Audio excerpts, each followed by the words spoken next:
ओम श्री परमात्मने नमः। यथार्थ गीता अध्याय 10 श्लोक 7 और 8।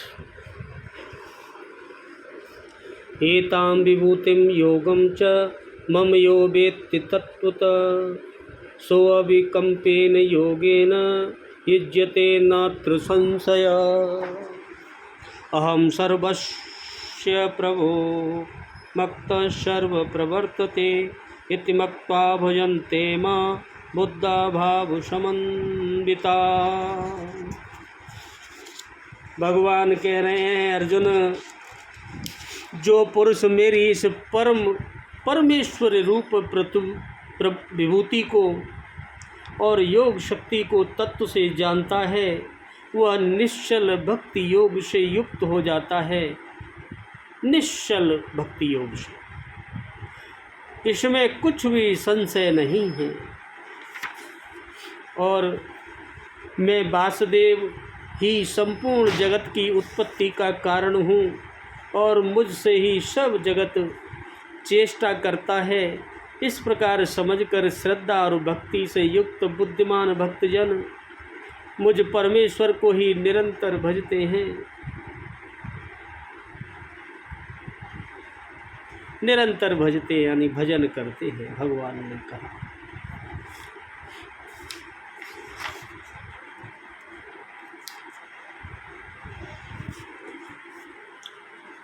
जो पुरुष योग की और मेरी उपर्युक्त विभूति को साक्षात्कार के साथ जानता है, जैसे पहले बताया था, सप्तऋषि अर्थात योग की 7 क्रमिक भूमिकाएं, शुभेच्छा शुभिचरण, तन्मान शीसत्विक ससंत पदार्थ भावना और तुर्य तथा इनके अनुरूप अंतःकरण के 4 चरसृष्टि मन बुद्धि चित्त और अहंकार, और इसके अनुरूप जो मन मेरे में भाव वाला है, यह सब मेरी ही संकल्प से मेरी ही प्राप्ति के लिए तथा मेरी ही प्रेरणा होती है। भगवान ने स्पष्ट किया, इस संसार में संपूर्ण देवी संपत्ति इन्हीं की प्रजा है, भगवान की। और इस युक्ति से जो पुरुष योग की और मेरी उपयुक्त विभूति को साक्षात्कार के साथ जानता है, वह स्थिर ध्यान योग द्वारा मुझ में एक ही भाव से स्थित होता है, यानी मेरा ही स्थिर होकर भजन करता है। इसमें कुछ भी संशय नहीं है। जिस प्रकार वायु रहित स्थान में रखे दीपक की लौ भजन भी ऐसी करता है, जैसे दीपक चल रहा हो जहाँ वायु नहीं हो और जल रहा हो, तो उसकी सीधी लौ हो जाती है, कंपन नहीं होता है।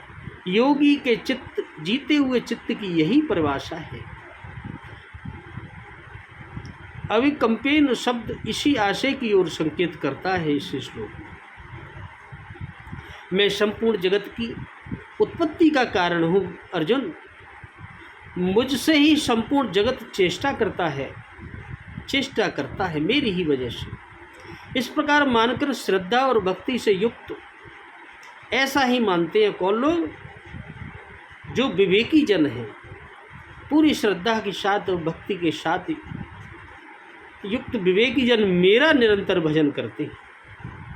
तात्पर्य यह है कि योगी द्वारा मेरे अनुरूप जो प्रवृत्ति होती है, उसे मैं ही किया करता हूँ, वह मेरा ही प्रसाद है। कैसे है? इसे पीछे स्थान पर बताया जा चुका है। क्यों? वे निरंतर भजन किस प्रकार करते हैं, इस पर भगवान आगे बताएंगे। सीधा सीधा स्पष्ट है।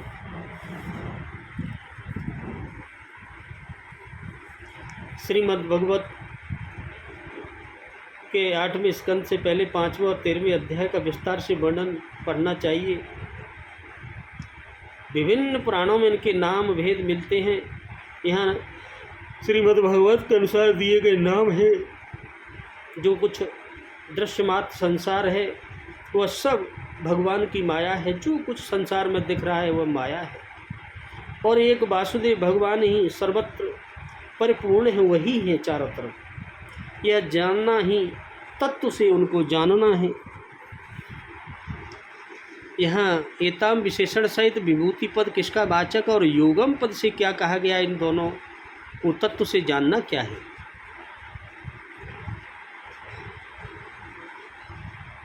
पिछले तीनों श्लोकों में भगवान ने जिन बुद्धि आदि भावों को और महर्षि आदि को अपने से उत्पन्न बतलाया है, तथा 7वें अध्याय में जल में मैं रस हूँ एवं 9वें अध्याय में क्रतु में हूँ, यज्ञ में हूँ इत्यादि वाक्यों से जिन जिन पदार्थों का, भावों का और देवताओं आदि का वर्णन किया है, उन सब का वाचम एतांत विशेषण विभूति पद है। भगवान की जो अलौकिक शक्ति है, जिसे देवता और महर्षिगण भी पूर्ण रूप से नहीं जानते, कोई नहीं जानता, जो अलौकिक शक्ति है, जिसके कारण स्वयं सात्विक, राजस और तामस भावों के, जिसके कारण ही स्वयं किसी का सात्विक भाव है, किसी का राजस है, किसी का तामस है, अभिन्न निमित्तोपादान कारण होने पर भी भगवान सदा उनसे न्यारे बने रहते हैं। और यह कहा जाता है कि न तो वे भाव भगवान में हैं और न भगवान ही उनमें है। जिस शक्ति से संपूर्ण जगत की उत्पत्ति हुई है, स्तुति बनी हुई है, संहार हो रहा है, आदि समस्त कर्म करते हुए भगवान संपूर्ण जगत को नियम में चलाते हैं, एक नियम में चलाते हैं, जिसके कारण वे समस्त लोकों के महान ईश्वर, समस्त भूतों के ईश्वरदेह, सभी के प्यारे हैं, समस्त यज्ञ आदि के भोक्ता हैं, सर्वाधार हैं, सर्वशक्तिमान हैं। जिस शक्ति से भगवान इस समस्त जगत को अपने एक अंश में धारण किए हुए हैं और युग युग में अपने इच्छा अनुसार विभिन्न कार्यों के लिए अनेक रूप धारण करते हैं, तथा सब कुछ करते हुए भी समस्त कर्मों में संपूर्ण जगत से एवं जन्मादि समस्त विकारों से सर्वथा निर्लेप रहते हैं। और 9वें अध्याय के 5वें श्लोक में जिसको ऐश्वर्य योग कहा गया है, उस अद्भुत शक्ति प्रभाव का वाचक है, योगम पद है। इस प्रकार समस्त जग भगवान की ही रचना है और सब उन्हीं के एक अंश से मैं स्थित है। इसलिए जगत में जो भी वस्तु शक्तिमान, शक्ति संपन्न प्रतीत हो, जहाँ भी कुछ विशेषता दिखलाई दे, उसे अथवा समस्त जगत को ही भगवान की विभूति अर्थात उन्हीं का स्वरूप समझना एवं उपयुक्त प्रकार से भगवान को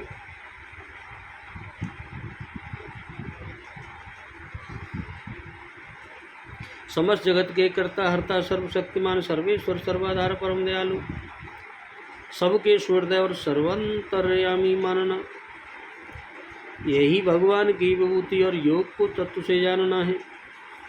अब कंपेन विशेषण के साथ योगिन पद किसका वाचक और उससे युक्त हो जाना क्या है। भगवान की जो अनन्य भक्ति है, जिसे अव्यभिचारिणी भक्ति और अव्यभिचारी भक्तियों की कहते हैं, 7वें अध्याय के पहले श्लोक में जिसे योग के नाम से पुकारा गया है, और 9वें अध्याय के 13वें, 14वें तथा 34वें तथा इसी अध्याय के 9वें श्लोक में जिसको स्वरूप बतलाया गया है, उस अविचल भक्ति योग का वाचक अविकंपेन विशेषण के साथ योगी पद है और उसमें संलग्न रहना ही उससे से युक्त हो जाना है। भगवान के प्रभाव और विभूतियों के ज्ञान का फल अविचल भक्ति योग की प्राप्ति बतलाई गई। अब आगे भगवान भक्ति योग की प्राप्ति का क्रम बता रहे हैं। भगवान को संपूर्ण जगत का प्रभाव समझना क्या है। प्रभाव, संपूर्ण जगत भगवान से ही उत्पन्न है, अतः भगवान ही समस्त जगत के उपादान और निमित्त कारण है। इसीलिए भगवान ही सर्वोत्तम है, यह समझना भगवान को समस्त जगत का प्रभाव समझना है।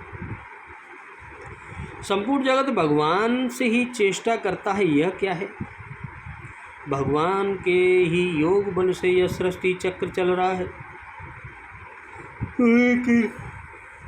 वही की शासन शक्ति से सूर्य, चंद्रमा, तारागण और पृथ्वी आदि नियम पूर्वक घूम रहे हैं।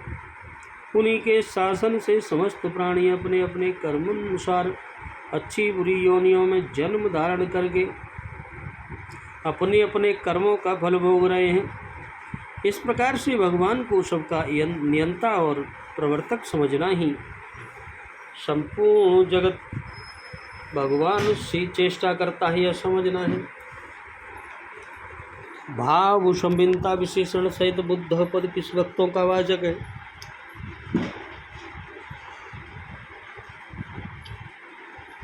जो भगवान के अतिशय प्रेम से युक्त है, भगवान में जिनकी अटल श्रद्धा है, जो भगवान के गुण और प्रभावों को भलीभांत जानता है, विश्वास पूर्वक समझते हैं, भगवान के उन बुद्धिमान भक्तों का वाचक भाव समन्विता विशेषण के सहित बुद्धा पद है। उपर्युक्त प्रकार से समझकर भगवान को भजना क्या है?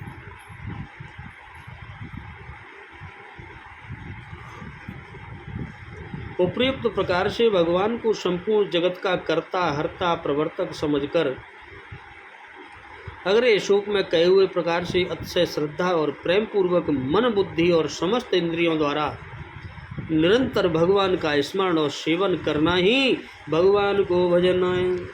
बोलो राधे राधे, जय जय श्री कृष्ण।